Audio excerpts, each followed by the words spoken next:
What is going on, everyone? Welcome back to the Wall Street Pomp Podcast.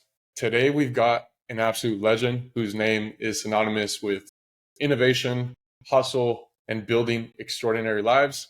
Recognized worldwide as Pomp, Anthony is an entrepreneur, Bitcoin advocate, investor, proud U.S. Army veteran, and most importantly, a family man. Pomp's journey is something straight out of a movie. After university, he took a life-changing jump and went into the Army for roughly 6 years, and post-military worked with one of the biggest companies like Facebook, focusing on growth strategies before diving into headfirst in venture capital and absolutely crushing it. Pomp has not stopped there. He is a media mogul with the Pomp Podcast raking over 50 million views and having legends like Mark Cuban. His YouTube channel boasts over 500,000 subscribers. And in the crypto world, Pomp is an OG. He's played a key role in bringing Bitcoin into the mainstream and is frequently seen on the news. And if that is not enough, Pomp is now the author and sharing his wisdom through his new book, which, guys, I read 5 or 6 times on Audible, having it on repeat. This book is called How to Live an Extraordinary Life, where he lays out the blueprint for building business, finances, and personal growth. So Pomp, welcome to the show. How are you, man? Thanks so much for having me, Gabriel. I'm super excited about this and doing very well. Thank you, Pomp. So quick little background. I used to work in New York City, and I would walk through Times Square every morning. And in CNBC, they would have these big guests there. And primarily one of them was you. And I thought it'd be cool one day to have you on the podcast. So once again, thank you genuinely for having the time to sit down and chat with me. Pomp, the first question that I want to dive right into is the concept of decentralization. We've seen several whales backing up the Cybertruck to buy Bitcoin. As we move forward, do you feel that the growing concentration in Bitcoin, whether it's in countries like the US with 200,000 plus Bitcoin, or a macro strategy just loading up the balance sheet with Bitcoin, is this a good thing, a bad thing, or is this more like the tale of the Chinese farmer? Yeah, look, we don't know, right? I do think that there are pros and cons, and there's always trade-offs. And so Bitcoin was built to be a decentralized peer-to-peer cash system. Obviously, decentralization takes many forms. You want the ownership to be decentralized in terms of the control of the network. You want the decentralization to be present when you're making changes to the network. You want decentralization when it comes to the miners. You want decentralization when it comes to the node operators. And you actually want decentralization when it comes to the software developers as well. Then you can take it a step further and say that you want decentralization of ownership of the coins on top of that. And so on one hand, we have been seeing kind of the distribution of coins, and there's less and less whales. And so those coins are getting more diversified in their holdings. But at the same time, we have seen a couple of very large buyers, whether that is a company like MicroStrategy or the ETFs, things like BlackRock, Fidelity, Bitwise, etc. Now, one of the caveats to that is technically MicroStrategy is owned by a lot of different people. Right? There's shareholders of that organization. The ETFs are holding the Bitcoin on behalf of their shareholders as well. And so there's a lot of kind of layers to the onion you got to peel back here. But I do think that there is an element of the more decentralization we have in the system, the better off that we are. Got it. And one of the things that drew me to Bitcoin was going down that rabbit hole of what happens to our dollars and our money constantly devaluing. And this is directly related to the central bank using what I call the GTA cheat code of printing more money.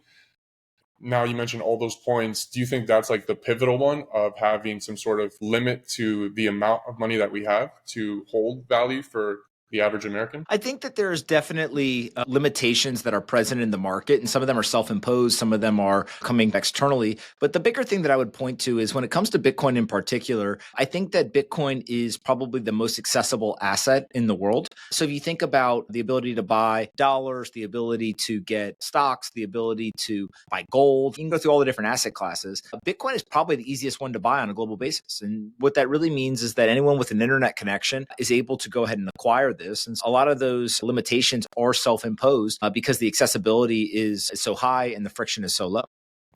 That kind of ties to a post I saw you posted on Instagram. I think it was on Sunday, where you're just like, it's funny that these Wall Street guys are waiting for Monday for the markets to open, where everyone's just going ham and just accumulating wealth in different assets.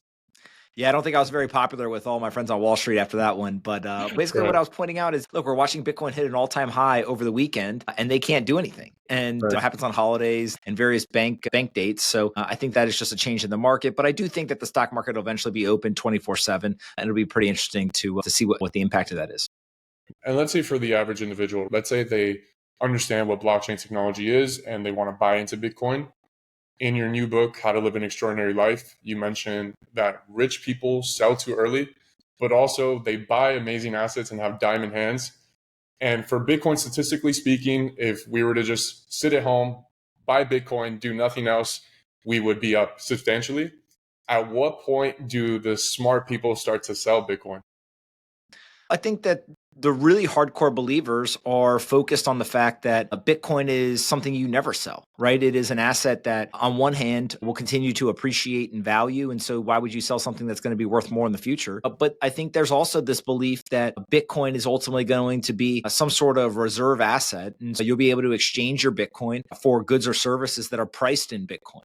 And so this idea that kind of one Bitcoin equals one Bitcoin rather than one Bitcoin equals some fiat dollar amount. What ends up actually being true is unclear. But I think that today, the kind of value of Bitcoin or the price that is being assigned to it by the market is much lower than what people think it should be or will be in the future. And in the short to medium term, I don't think there's very many people who are looking to sell their Bitcoin who really have taken the time to understand it and participate. But maybe that changes over time. We really just don't know yet.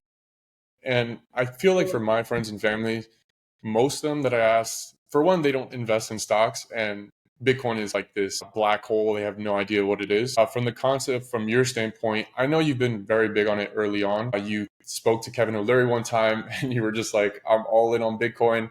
And he looked at you like you were absolutely crazy. What is it that actually drew you in, first and foremost?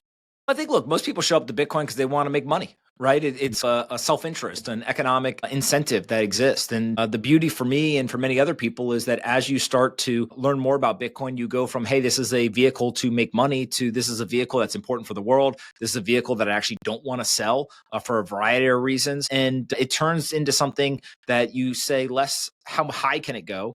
And you go, how much protection can it provide me? And I think that is a really nuanced evolution, if you will, for the view of Bitcoin in an individual's mind. But once that happens, you really are taking a speculator and converting them to a long-term Bitcoin holder. And that conversion is pretty important because that's what leads to a lack of selling in Bitcoin. I heard you talking about this with Phil on a recent podcast, how the new generation, whether it's the millennials and Gen Zs, they're much more risk averse when it comes to investing. And there's this whole kind of like nuance of meme culture, investing in crypto, and also investing in stocks a little bit more aggressively. What is the reason for people moving along that risk curve and saying, you know what, I might as well start avoiding the kind of terminology that Warren Buffett calls the S&P 500 and chill? What has caused individuals to go towards that risk curve? I think anytime that the dollar is being devalued, right? The dollar is that safety net. The dollar is the place where you're supposed to be able to store economic value. But if it's being devalued, then you've got to go and find other assets. And so it forces you to go from a saver to an investor. When you're an investor, now you're going to take risk and you're going to speculate. And it really is the destruction of the savings technology that previously was available to individuals. And now that forces them to become users of the investment technology. And that's why you see so many people shifting to become investors. And they're the ones who are benefiting from the destruction of the dollar. And then from the context, because it's very important, you talked about how like bonds are a dying asset. I've never owned a single bond in my entire life, and I don't plan on doing that anytime soon. Why is that so that in the past like decades, it's become something that's not really generating any return? Bonds, holding bonds is a pretty bad investment strategy. It seems like definitely over the last 5 years and probably will continue to be. And bonds suffer at the same fate of the dollar, right? Is if inflation is higher than what is being reported in CPI, then your real rate of return is negative and you're basically losing money. And so anytime that you are holding an asset that has a negative real rate of return, that's a big problem. Now, historically, investors have felt better because they say, oh, I'm holding this bond and the nominal rate is higher than what the proposed CPI is. But I think what we've come to find out is that may not necessarily be true. And so it begs the question, what is inflation? What is the actual rate? There's a lot of debate there. And what is the disconnect? Because I feel like I've explained this multiple times to people that I know, but they still don't take that jump of saying, you know what, let me actually go into the stock market or let me understand what crypto is. I feel like fundamentally they understand that shit is getting expensive, but I don't think they understand what's going on. From your standpoint, people that do not invest, is it more of a lack of knowledge or just they're scared of losing money? I think it's both. right? Mhm. Everyone has different reasons for making economic decisions. There's obviously the incentive component, but there's a fear component. Those two things are married to each other. And when somebody buys Bitcoin, are they running from the dollar or are they running to Bitcoin? If you go and you ask people, there's probably both is true. And so I think we like to live in a world of black and white, either or, but really the answer usually ends up being somewhere in the gray.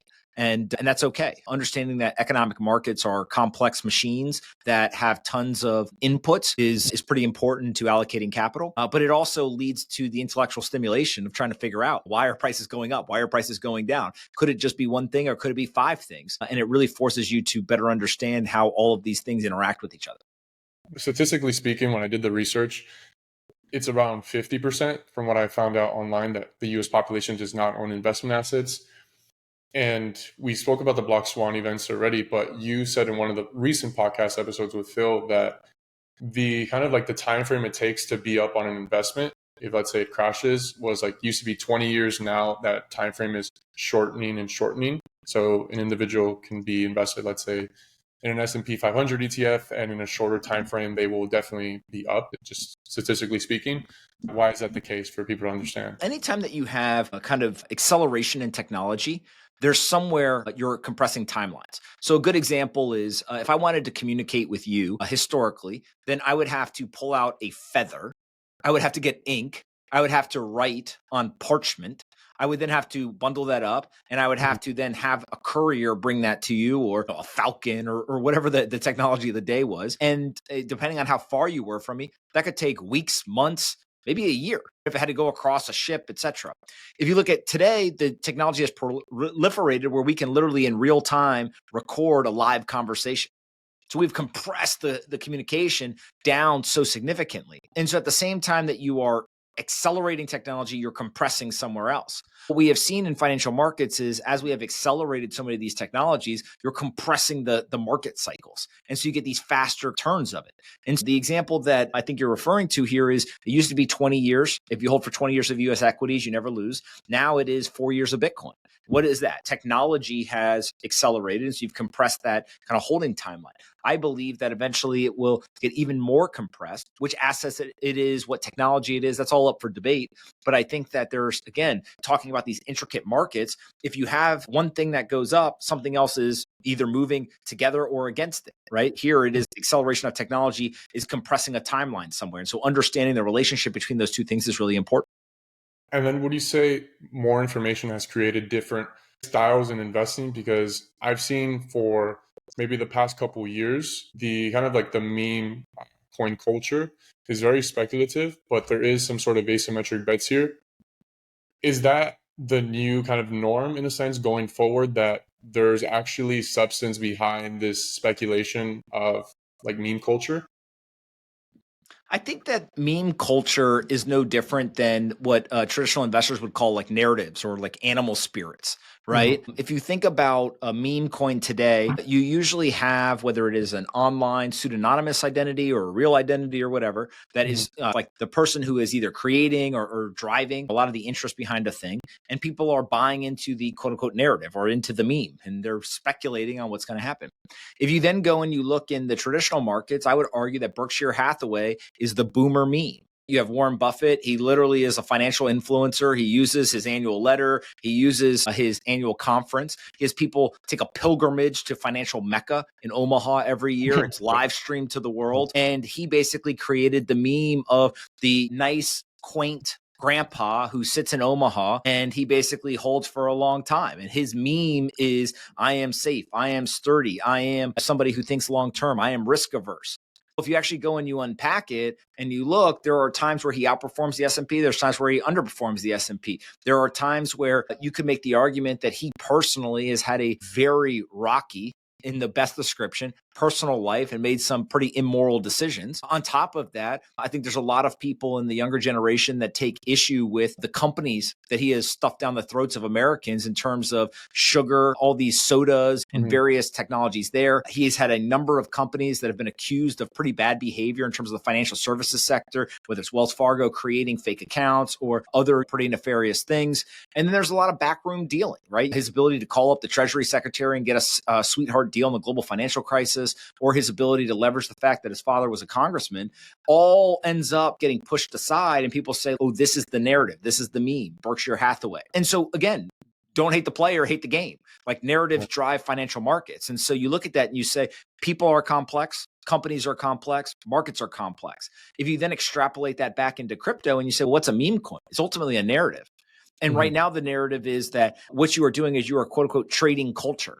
Is that sustainable? I have no clue. Can you make money? I have no clue. But what I do know is as a observer of markets, there's a lot of capital that's flowing into that sector. There's a lot of people who are buying that narrative. No different than in 2022 and 2023, there's a lot of people in traditional markets buying the Berkshire Hathaway narrative. And so the reason why I present it that way is because nothing is good or bad. There is intricacies to all of this, right? You can't say that Warren Buffett is good or bad. You can't say that meme coins are good or bad. Instead, what you have to try to understand is what are you optimizing for? And I think that's actually something that gets lost in the conversation. And if you look at a lot of these young people in particular that are buying these meme coins, they are optimizing for asymmetry to the upside. They do not care if they buy something and it goes to zero. They know it is 1x downside, unlimited, infinite upside in terms of how much these things can go up. And so they are specifically looking for a financial instrument that provides them maximum risk. If you look at Berkshire Hathaway, it's the exact opposite. People actually are looking at it and saying, hey, I want to buy something for less than it's worth because I'm actually optimizing for limited downside, and I'll even give up some of the upside in order to get that limited downside. There's multiple ways up the mountain.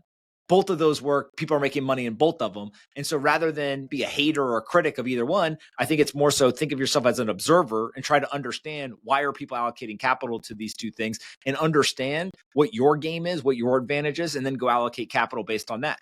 Sometimes that'll lead you to Berkshire Hathaway. Sometimes that'll lead you to meme coins and everything in between. And like you said, it's spot on. Like people just try to seek the best return. We've seen that with Wall Street. Now they're in the game with the Bitcoin ETFs. With great power comes great responsibility. Shout out to Spider-Man. With an asset like Bitcoin that enables self-sovereignty. I think like Satoshi in the white paper talked about having custody of your own assets, which for me, it makes sense, right? If I want to pack my bags one day, I could just head out, not need to speak to anyone. Do you feel like the Bitcoin ETF was something that is good or bad for Bitcoin, given the initial kind of framework around it?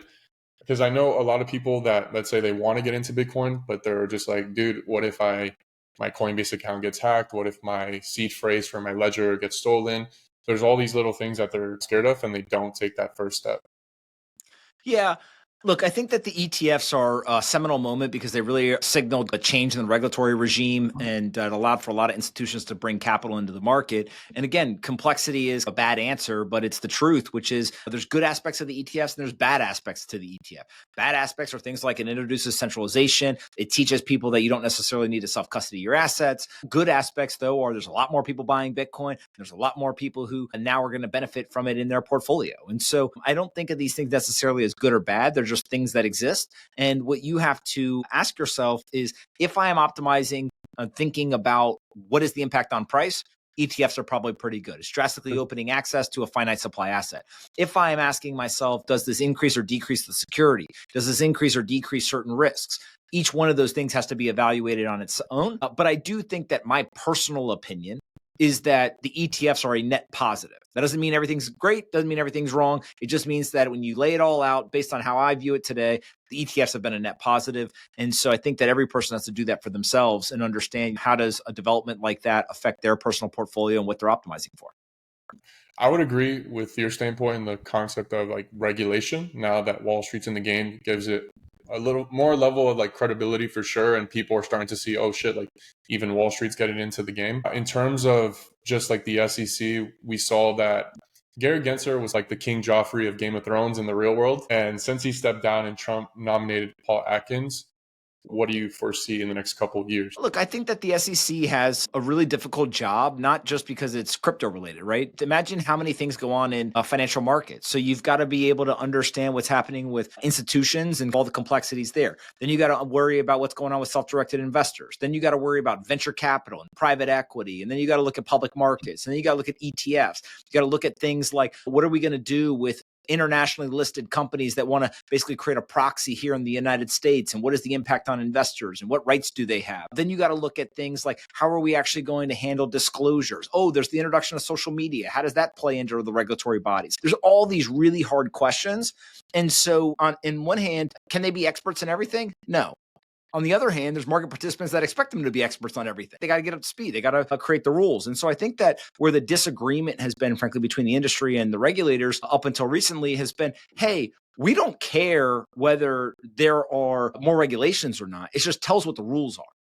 I recently did a podcast with the chief legal officer of Coinbase. And he said, I think there should be rules. And I hear that all the time from people. I think there should be rules. So it's not people advocating for the Wild West. They're just saying, let's figure out what the rules are. Let's make them clear so then people can operate within the rules. And I think that what we've seen from the courts and also from a political standpoint is that is going to become the dominant narrative.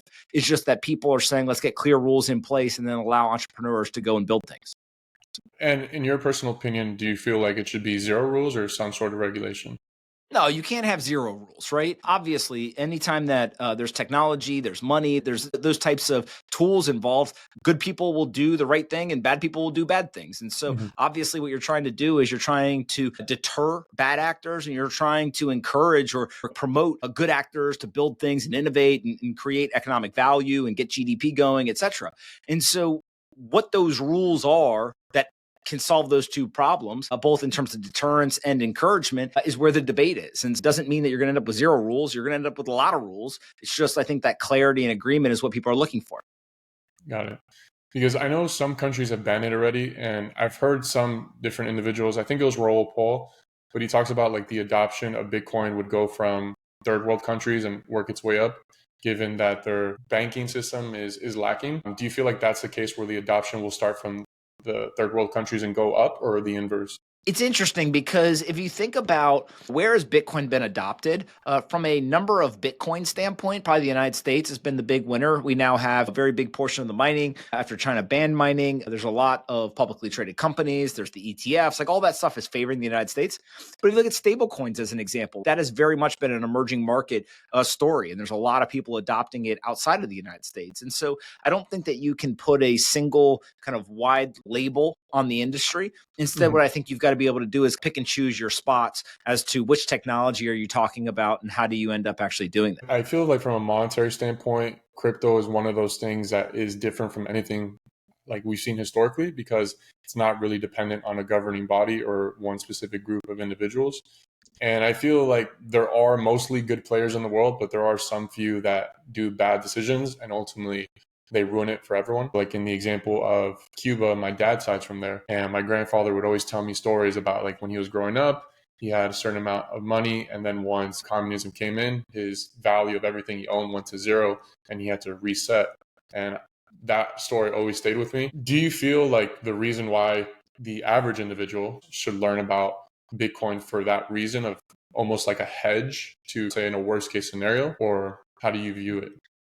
I think that one of the best things to think about is that Bitcoin really puts on autopilot the idea of saving in a non-debasable asset. So I think of it as like the digital savings account. And the more that you get that digital savings account, the more that people don't have to think about which stock do I buy, what asset, what's the price level. They just know, hey, I get paid, I pay my expenses, I put whatever my percentage is into this asset, and I just do that rinse and repeat over and over again. And that tends to be something that I think will make it much easier and is somewhat of an autopilot for investors. For the concept of NFTs, I know it's a very big like buzzword, and in the whole crypto community, it's like a hit or miss. I've seen some people say this is all like BS.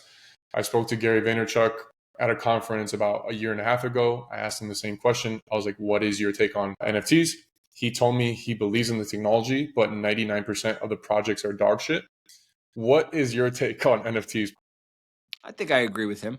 Look, and anytime you have something that people are really excited about, that usually is what ends up occurring, is you're going to get a couple things that work and most things won't. But it's the excitement and kind of the influx of capital, et cetera, that really gets people to go and focus on trying to create the things that work. And so it's a power law. A couple of things make up the bulk of the value that's created. And so maybe in a way, that's what you want to see, is you want to see hype and capital flowing in order to be able to tell that something is working. And then, Pomp, in terms of Bitcoin versus other cryptocurrencies, why Bitcoin? Like, why is it that one is like the GOAT of cryptocurrencies, in your opinion? I think that there is, on one hand, there's a first mover advantage. There's a brand advantage. There's a lack of ownership advantage in terms of control of the network. There's the immaculate conception story of how it was created. There's a narrative and a belief system that is rallied around this. It's the largest one. It's the one who got through the regulatory threshold first. And I also think that it is a story that is immune to geographic, language, etc. kind of barriers. And people understand what the store of value is. A lot of these other assets are trying to be other things, but a store of value has a very big addressable market. It's a very specific story. And it's one that, again, resonates with so many people because everyone understands either implicitly or explicitly that their currency is being devalued. So just to pivot a little bit, I want to talk about your book, How to Live an Extraordinary Life. One concept that I really liked was the do it right, do it light. In your life, when was the first time you realized that this was a necessary thing to just do everything at 100% and not try to half-ass anything? I think that there's no one time. You have to learn it over and over again. And you learn the best lessons throughout your life frequently. And so anytime you don't do something right the first time, got to do it again. And so I think that it's reinforcement, maybe the most important thing. And what you want is whenever you stray from the desired direction, that reinforcement pushes you back to where you should be. And so hopefully people are fortunate enough to get the frequent reinforcement of some of these lessons versus they are subjected to only having the lesson taught to them one time. And then they're expected for the rest of their life to go ahead and remember it and implement it. All right, perfect. I just want to say thank you again for your time, man. I really feel like someone's going to listen to this podcast and gain some knowledge. So thank you again, man. It really means a lot. Thank you for doing this.